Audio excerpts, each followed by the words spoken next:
থানা কি কোন দিকে যায় আমরা থানাতেই পাইবে বিএসএফ এর পাইতে না কোন সময় ওসির কোন সময় যাবেন থানাতে আমরা তো 24 ঘন্টা সাথ বিএসএফ সব সময় 24 ঘন্টা থানার পুলিশেরই দরকার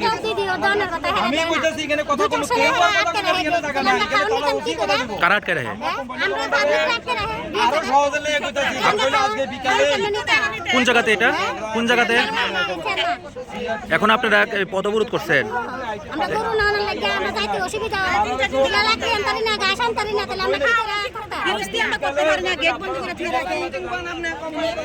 মানে আজকে আপনারা রোড ব্লক করছেন না এই কারণে বছর আমরা এই কষ্টটা আমরা বিরস্তি করতে পারি না মানে কি করে কি অসুবিধার সৃষ্টি করে বিএসএফ গেট বন্ধ করে দিয়ে রাখে একদিন 3 দিন লাগে 4 দিন লাগে গেট বন্ধ করে দিয়ে রাখে তারপরে দিয়া খাওয়া নিতে পারি না যে ও টাইম করা করব কতদিন যাবত চলছে এখন আপনারা রোড ব্লক করছেন না তারপরে আমরা বাগানতে দুটো লাঠি আনতে পারি না বাংলাদেশের গরু 25টা 30টা এক লগায়া ধান খাইলা গেট বন্ধ করে দিয়ে রাখে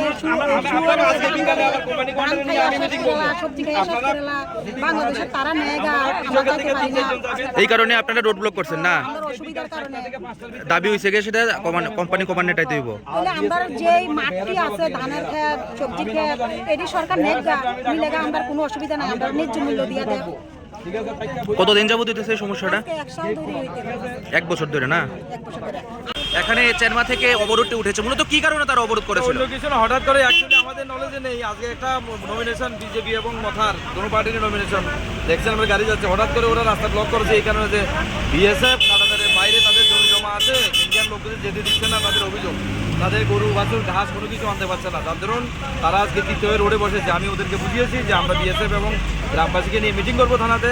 এর পরবর্তী সময় যাতে কীভাবে গেট খোলা যায় গেট দিয়েছে বলেই তো গেট খোলার জন্যই তো গেট দিয়েছে